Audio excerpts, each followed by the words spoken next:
All right, hey guys, Clint Hardy. I'm not taking my GoPro out today. I'm just having my phone.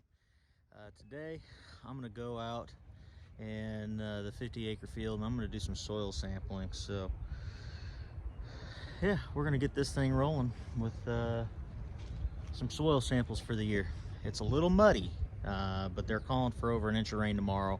I don't want to do it after that. And it's gonna take a couple weeks for that to dry out with the temperatures in the 40s. So, we're gonna go out there today and get this done.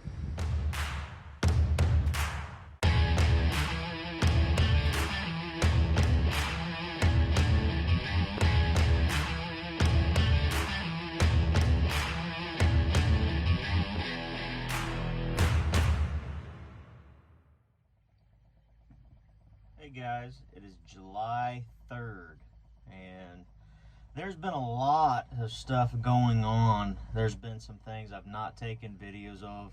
I've been so busy with a lot of different things that I've really fallen behind on my videos. But I've been making some. I've got probably 6 or 7 or 8 in the process of being made. So just bear with me, stay tuned in, and you guys won't be disappointed at all. Thanks. All right, so what I'm doing is I've got my soil probe marked down here, 8 inches deep. I marked it with a piece of tape. I'm pulling my sample, and then I'm putting it in this bucket. Now on each sample, I'm pulling 10 cores. So these 10 cores are from here, where I'm at, to that tree line. I'm not grid sampling, I'm more in essence zone sampling, because the crops on half of this portion of this field grow about the same than that half down there. So I'm gonna have a sample here and then a sample down there. Then I'm gonna do the same thing on these other 2 sections of fields, there and there, there and there, on the over the trees, and then down in the bottom. So on 50 acres, I'll have 5 samples representing roughly 10 acre zones. Eventually, all my fields need to be grid sampled down to about a 5 acre patch, 5 acre zones, and then we can adjust fertilization rates and all that from there on. So that's what I'm doing. It's a lot of fun, and it is muddier than crap. These are not the most ideal situations being out here in this mud, but it's wet on the first inch and a half to 2 inches, and then below that is pretty solid. But it's going to rain 1.5 inches to 2 inches tonight into tomorrow, so I want to get as much of this done as I can now. That way I get some of these samples off, and that way I kind of know where I'm at.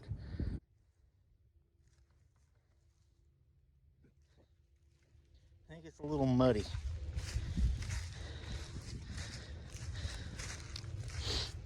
And I'm out of breath. And it's not because I'm out of shape whatsoever. All right, so I'm on my last portion. This is about a little 5 acre patch down here that I've got left. But I want to show you guys a little problem right in here. It's not the fact that this trail is a problem, it's what goes on it, what travels on it. You know, this is not the only one. There's one right here, and then you go up there, there's another one about 50 yards up that way, and another one up about another 100 yards, and then 100 yards after that. There's 4 trails like this that cross just this little patch. Now, unless it's the same 3 or 4 deer going on a death march in circles, I'm gonna say that we've got a lot of deer here still. I haven't seen very many, but there's got to be several. So what can you do other than just whack them all? That's why I got Dylan and Jacob a crossbow for Christmas. They're gonna start thinning some of these deer out.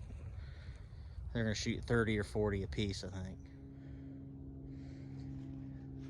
Something tells me there's been a wood chipper down here. There's several more trees down there leaning too that a big old wood chipper has been chipping wood.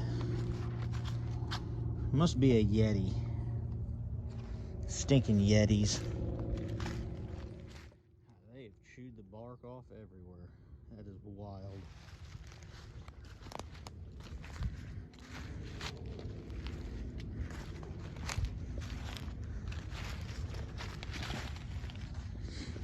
This is actually Longview Lake here. I'm gonna say he's been coming out right there, or she, or they. I don't know if that's a den or not. There's one around here somewhere. I don't really know that much about beavers though. Except for they live in water, eat trees, tree bark, and corn plants. Probably soybeans too. Which is probably why this did not yield worth a crap this year. Just thinking. Alright guys, now that I got this 50 acres done, I'm gonna walk back up the hill, which is farther than I want to walk, and sit in my truck, have a heart attack, and then go on to the next field. I don't know how many fields I'm gonna get done tonight. I'd like to get at least 2 more fields done. That took me about an hour and a half to do this 50 acres, walking all over every of it. It might have taken me 2 hours.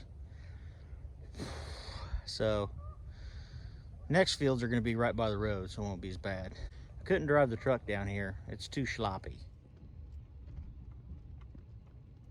All right.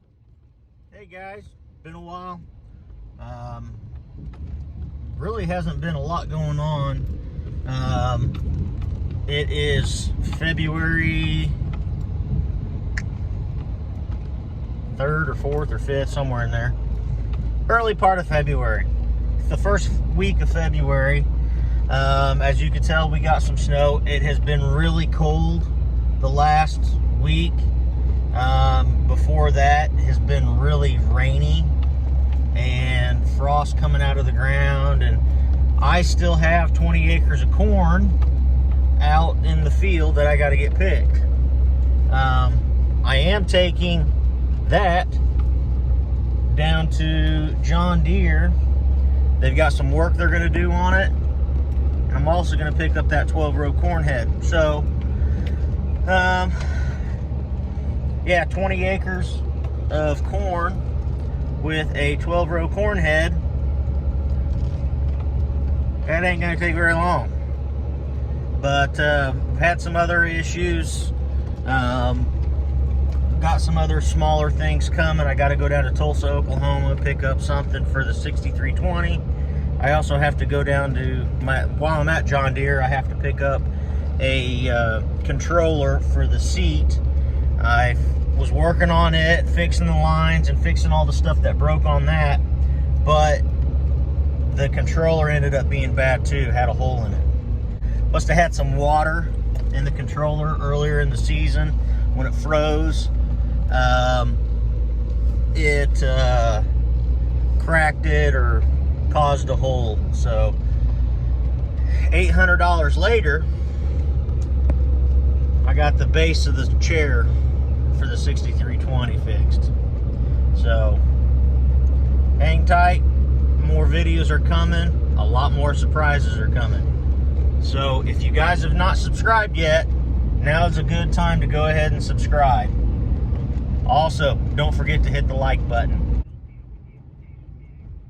Alright, so here we are, a little over an hour and a half later, after taking back roads, and we're here. It was rough. Here we go. Maybe I'll look and see if we got another piece of equipment or two here that I want to buy.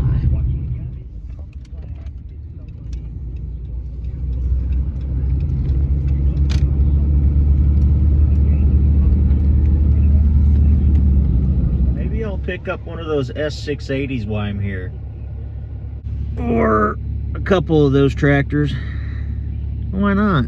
Maybe in Baylor. There's nothing to it, just a couple $1 million more in debt. Alright, I got my 12-row corn head. Now,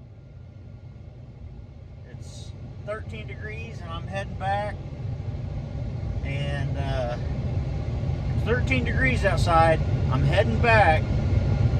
Man, that took a while. It took an hour to get everything else finished up, pinning up the snoots. But should be able to finish harvest here as soon as it quits snowing, as soon as a little snow and moisture's off the leaves. However, it's cold enough, I don't think it going through the combine is going to hurt anything. I think it will just get blown right out the back. But we'll have to see how it goes. Stay tuned for a little more harvest. Harvest 2021 is beginning already. Alright, well there it is. 12-row, 30-inch corn head. It is a John Deere 1293. Yeah. So yeah, that's still here too, by the way.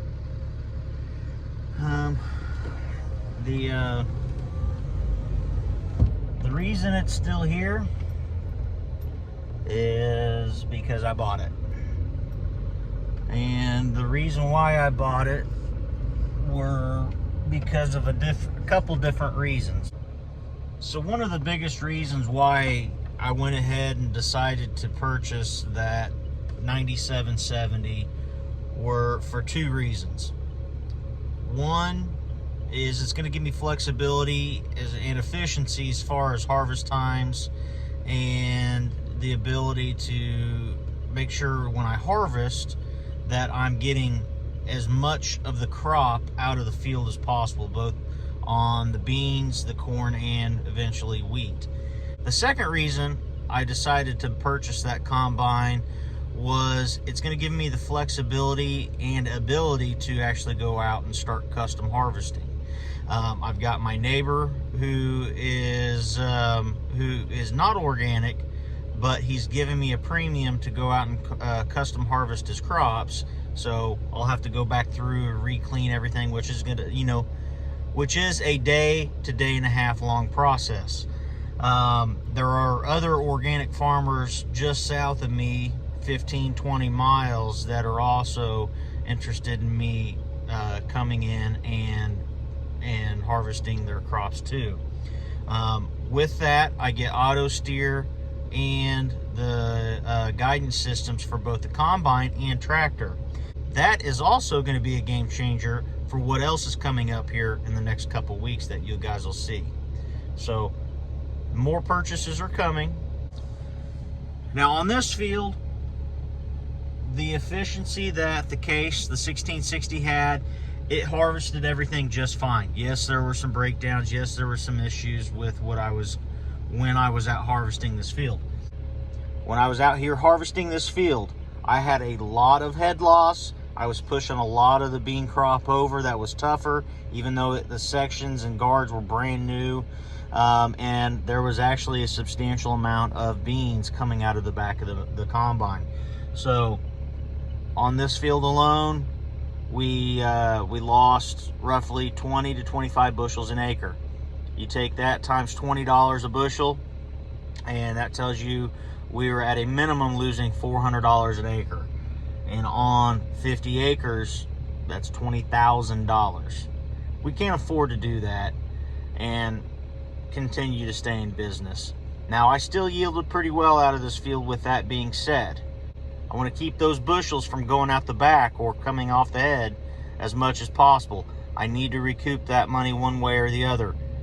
Purchasing that combine, this one field would make the payment and then some. If that tells you anything, that should be all it needs to take. Now on that 9770, it is not 100% perfect. With the Prairie Air Reel, there is still loss, but we went from 20 to 25 bushels an acre to under 1. So again, it's not perfect. There's still beans that are being lost out in the field, but not near as much as what that case had.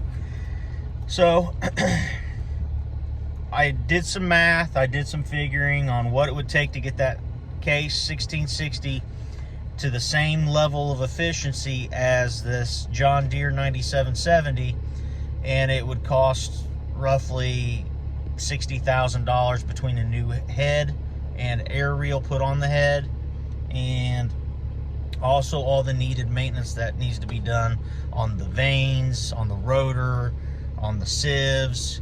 I mean, there's more money that needs to be thrown at that, and it would be a good machine. The 1660 would be a good combine, but for the amount of money that it would take in order to be at the same level as that 9770, it just doesn't justify. The math doesn't work out at the end of the day.